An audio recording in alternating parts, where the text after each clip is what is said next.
Thank you.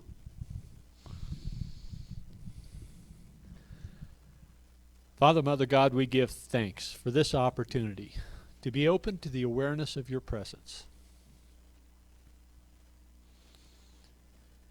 As we rest in this realization of your embrace, your constant embrace,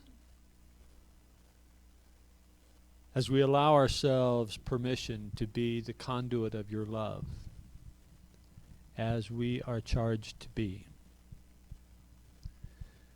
we open ourselves to all of the influences of this world and recognize that our purpose is not necessarily to echo, but rather to transform the negative into the positive, the hatred into love, the fear into that welcoming presence that you are.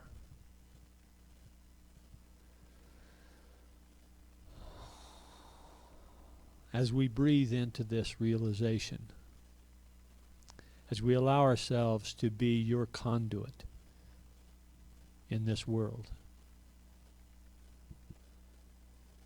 we acknowledge on the one hand this responsibility, and we also acknowledge on the other hand our ability to respond. And in the awareness that we are your messengers, your ministers on this planet, we give thanks. And so it is that together we say, Amen. So let's burn one and get stoned. You know, it's been years I've been wanting to use that phrase in a talk title, but I've always had the burning bowl in 1 week and this white stone ceremony in the next week. So, all right. We now celebrate the opportunity to burn one and get stoned. So, lots happening. Australia is burning. Australia is, you know, I've been to Australia. I've been to New South Wales. I've been to Queensland. I've been out to Western Australia, to Perth. And frankly, when you fly from Sydney to Perth, actually in this case it was Melbourne to Perth,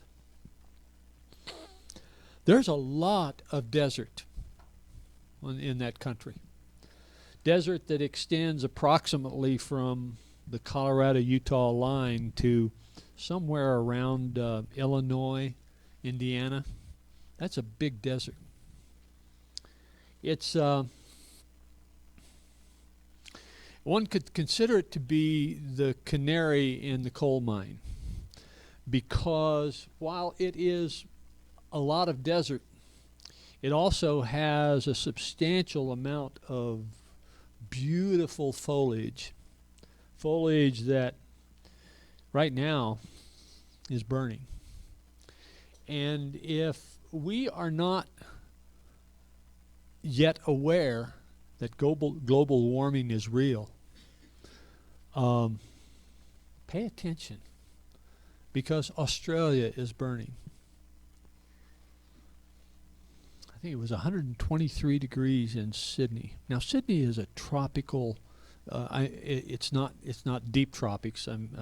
Queensland is deep tropics in Australia, but Sydney is kind of like Washington D.C. in terms of weather.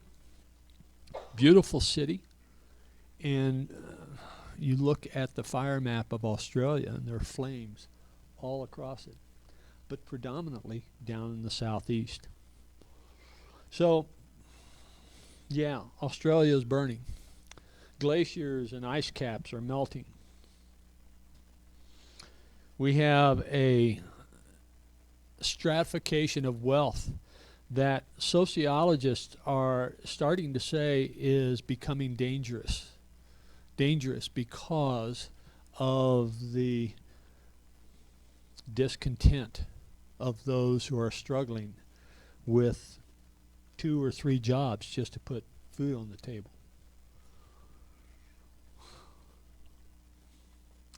I saw where the relative cost of a college education has more than quadrupled in the last 50 years.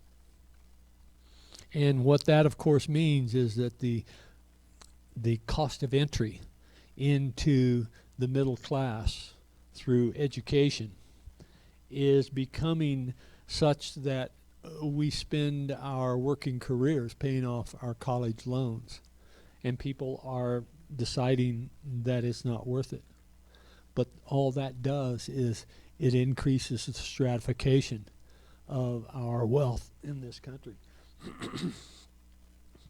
And so we have some significant issues that are going on, and then we seem to be rushing into war with a country that up until the most recent incident was having some significant internal issues where the more liberal part of the population was revolting against the theocracy. But now there is one united front of down with America. So our opportunities for social change in Iran has just been made substantially more difficult. So we've got all of this stuff going on, and it's certainly understandable if we are inclined to hunker down, wrap our arms around our loved ones, and protect ourselves, and figure out where we're going to go when it blows up. Okay, we'll have our offering for unity now.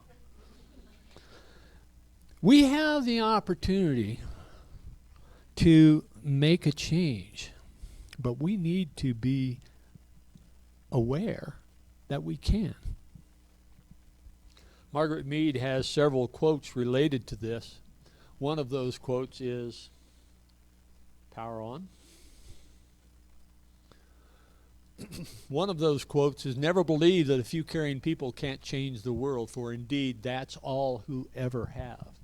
And there's several versions that are out on the internet related to that topic.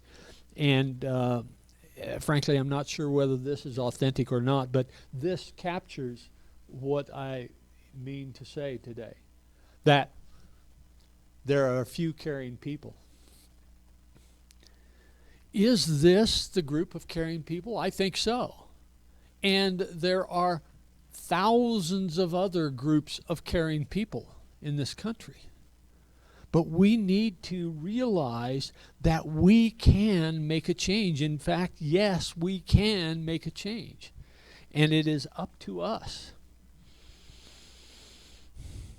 to rebuild the nations with strength of goodwill, and to call a man your brother everywhere. That phrase in that song is one of my favorite hymn phrases. It is up to us to rebuild our nation of goodwill, to reestablish our leadership within the world community, not because of arrogance, but because we have the opportunity.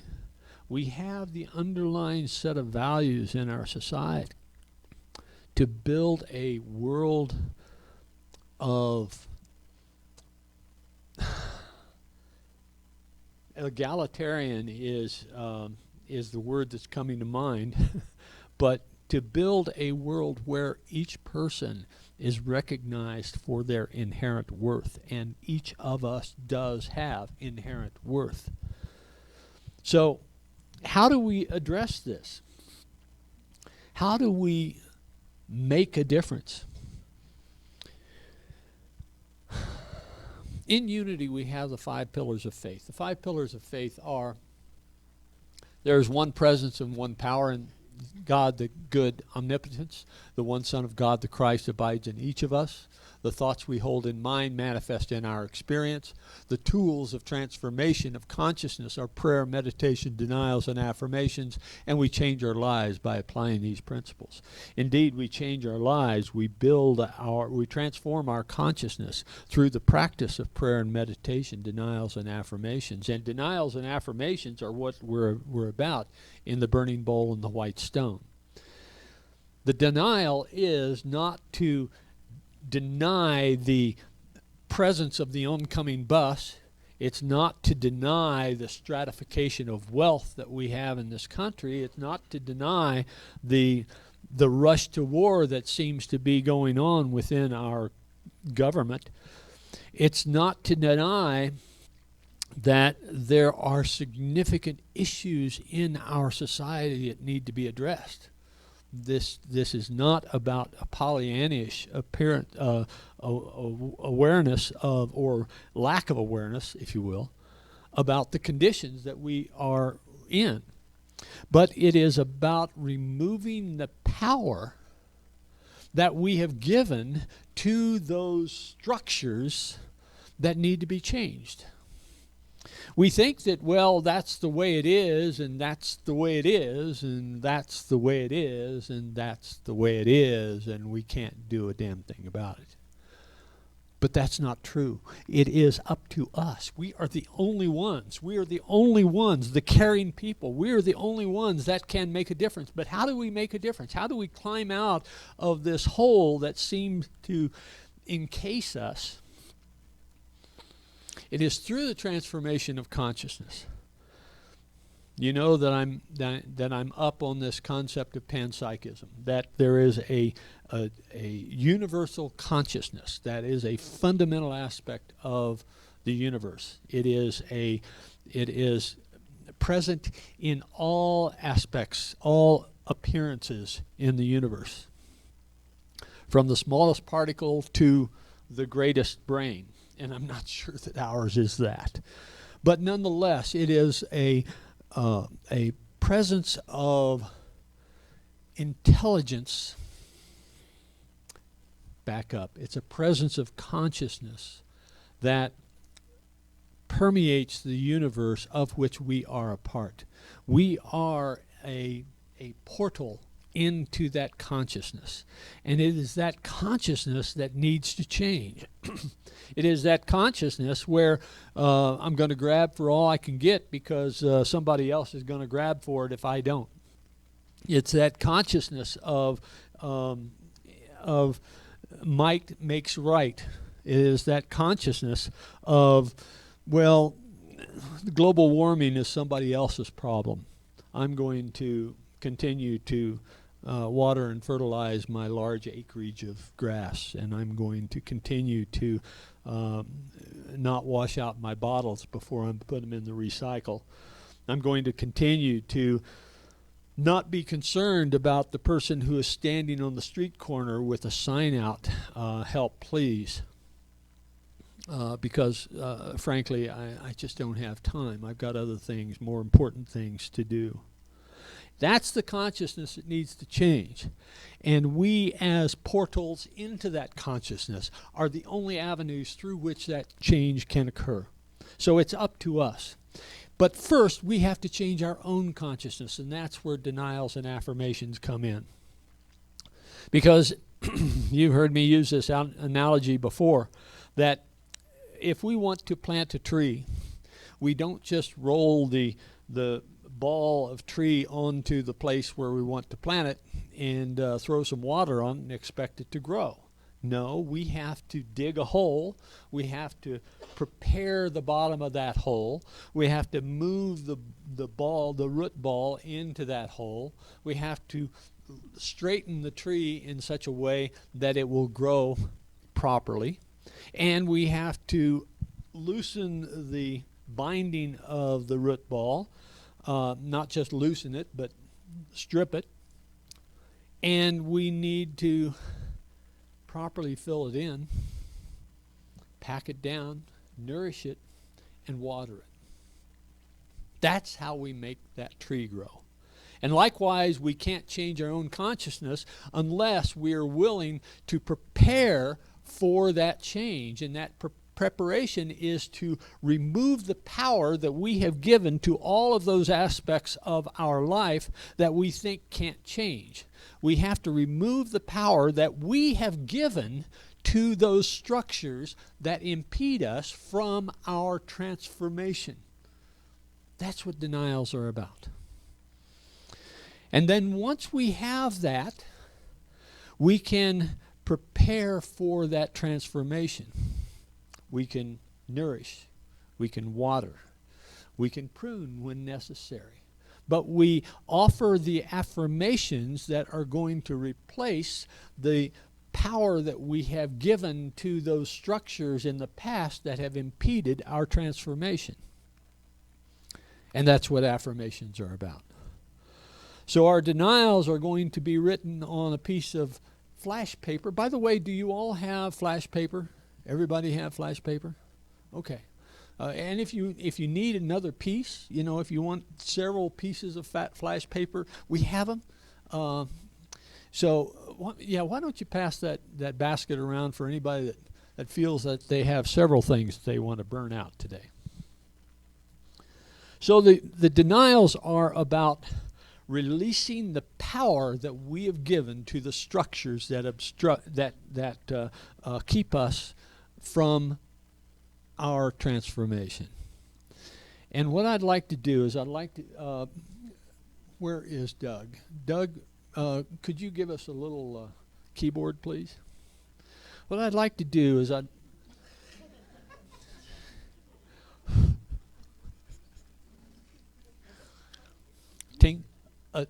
tinkling on the keys. Dryly.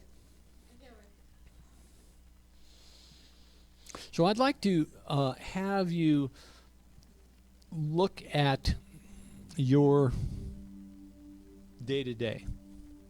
What are the things that keep you from thriving? It may be one or two aspects, or it may be a whole squadron of things that are obstructing you.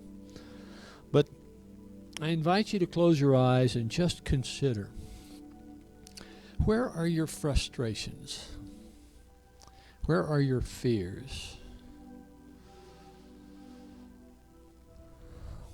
What are the things that are keeping you from the realization on a day-to-day, hour-to-hour, minute-to-minute basis from realizing the power of love in your life? Might be finances, it might be work structures or obstructions, it might be relationships of various sorts, various levels of intimacy. But consider the things that keep you from that realization of day-to-day, hour-to-hour, minute-to-minute realization of love.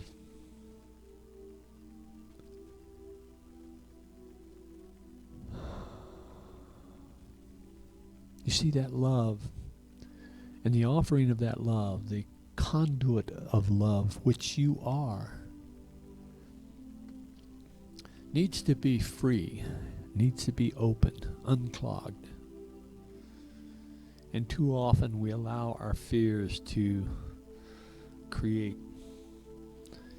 globs in that conduit.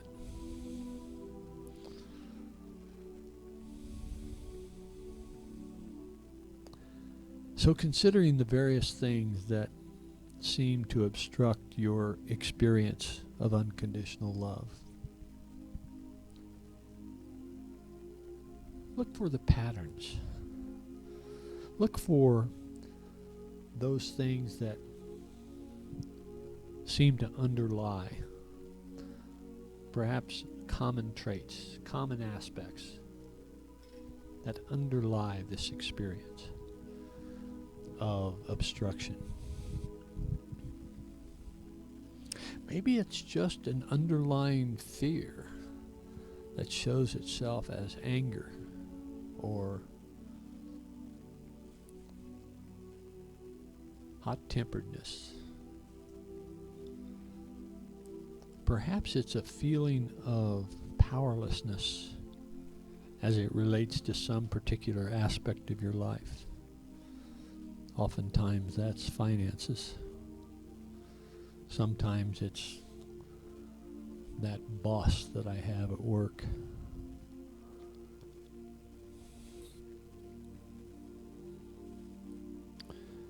Consider the patterns and then consider the underlying aspects. And see if you can identify a few obstructions.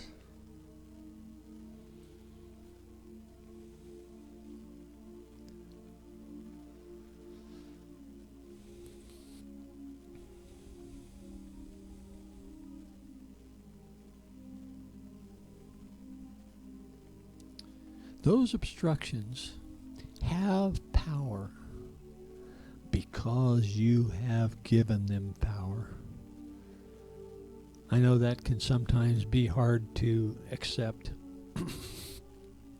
that the stuff in my life is there because I put it there. Well, it's about the events in your life, the circumstances of your life that seem to be roadblocks. You have given those roadblocks power. Someone may have told you that you can't do that. You won't be able to achieve that. For various reasons, they may have substantiated their assertion that you can't do that. But you're the one that gave them power to declare whether or not you can or not.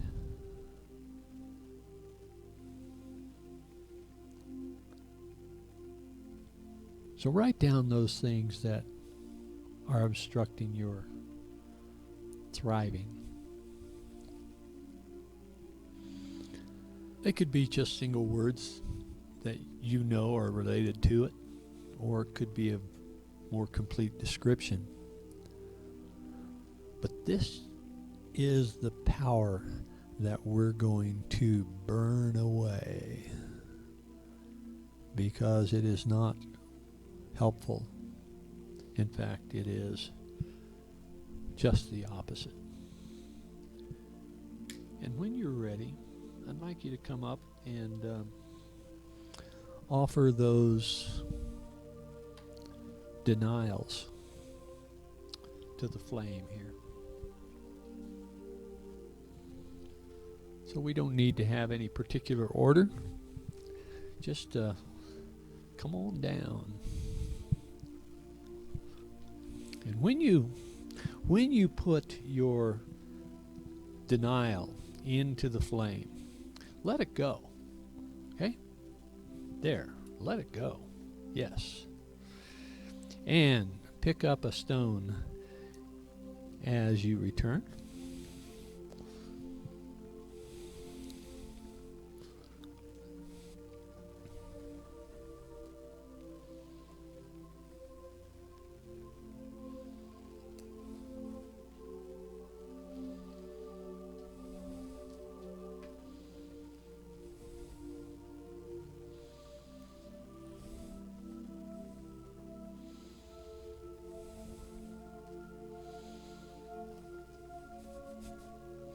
Yeah, you want to drop it quickly. Otherwise, you might find all the hair on your hand to be gone.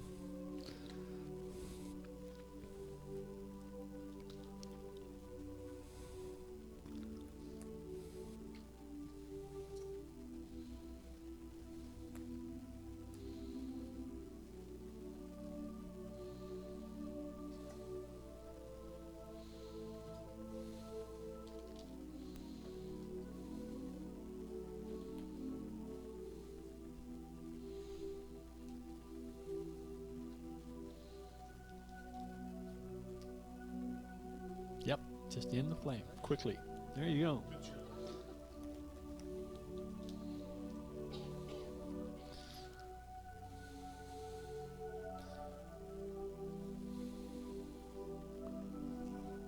Wow. Okay, there it goes.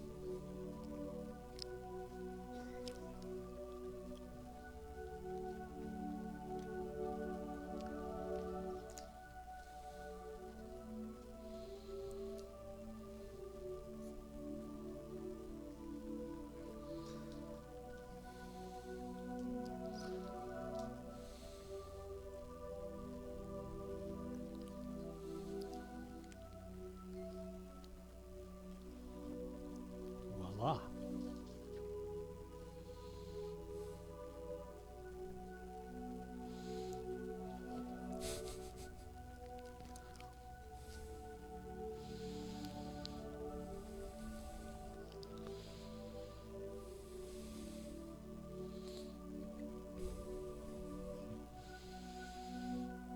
Now tell me that wasn't fun, huh?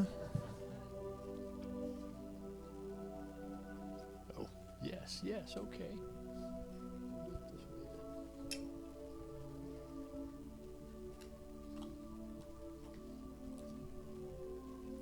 All right.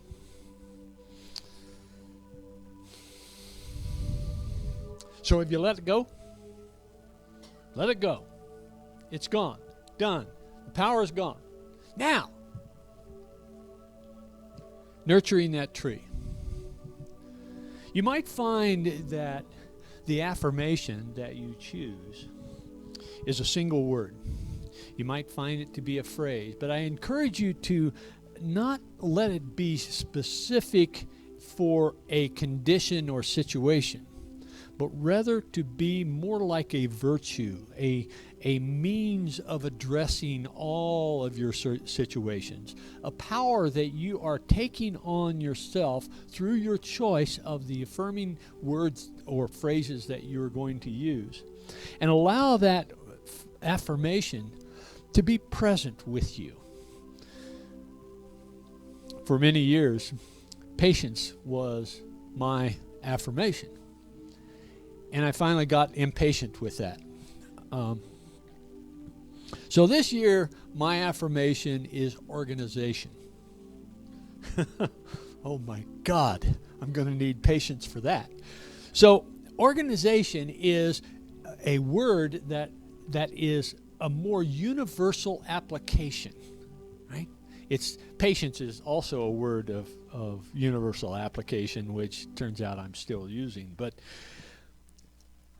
it is a phrase or word that will underscore or undergird the decisions that you make, the choices that you make. And so allow your affirmation to be one that is empowering, one that allows you to lift up for a higher perspective, one that allows you to encourage and lift others.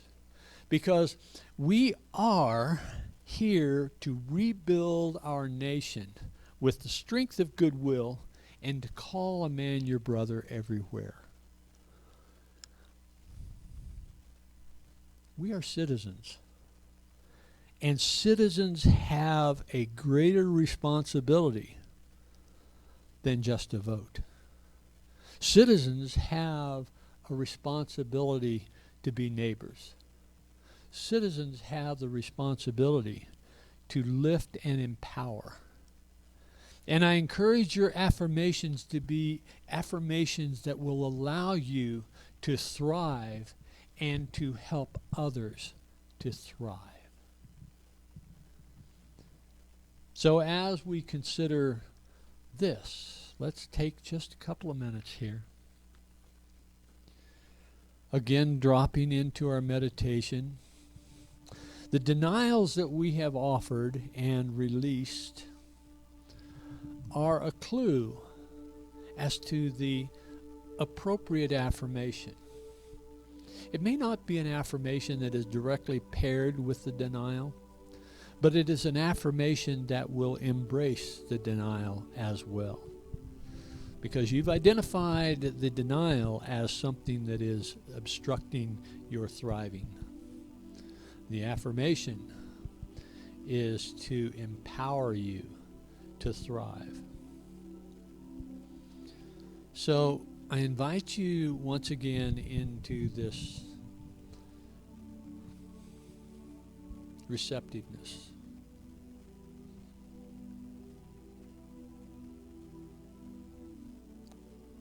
What will allow me to thrive? I've released the obstruction.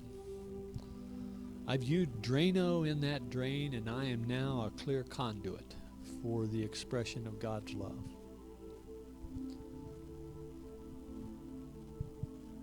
What does that look like? Operationally, what does that look like? From a decision perspective, what does that look like? Because I am offered the opportunity to make choices throughout my day. What affirmation will empower me to make the choices that encourage me, nourish my thriving?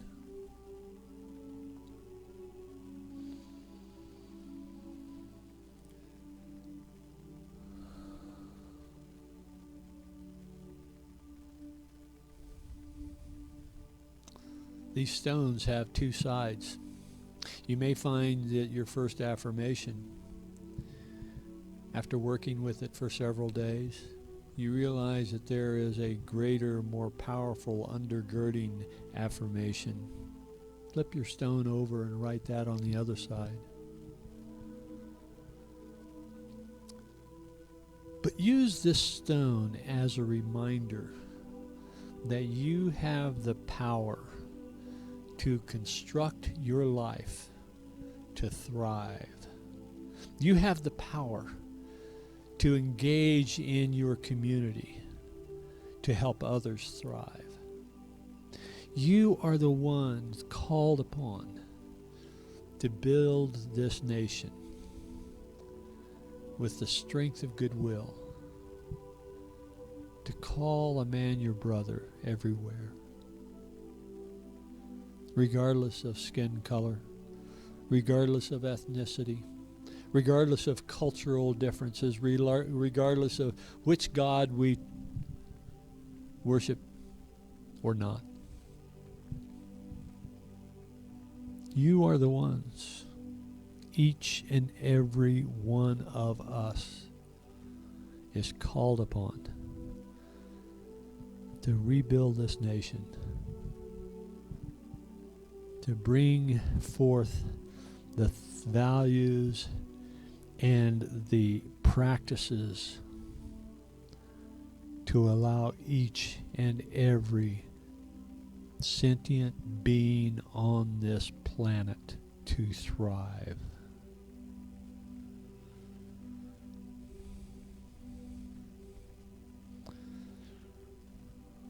I have an Iranian friend just up the block. He is a model of patience. He's a model of goodwill. He's a model of the kind of person that populates this whole planet. Each of us has blind spots. Each of us has predispositions. Each of us has biases. Yet at the heart of each and every one of us is a person that strives for love, that strives for fulfillment, that strives to be as good as they can be.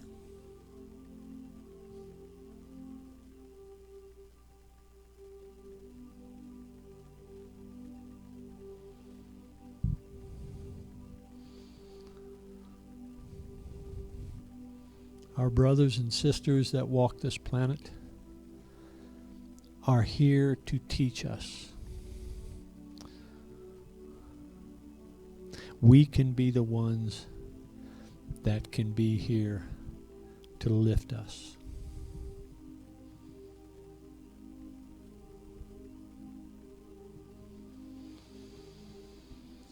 Breathing in and breathing out.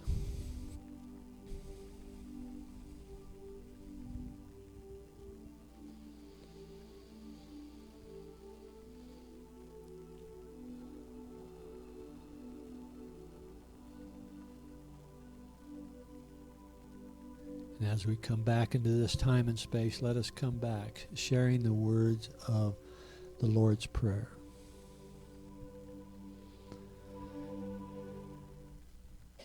Our Father, which art in heaven, hallowed be thy name.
And we'll take an offering for unity now. As we take our offerings in our hands, let us bless them with this offering statement. Divine love, through me, blesses and multiplies all that I have, all that I give, and all that I receive. I give in love because I trust in God. And once again, Trinity Damascus irreverence.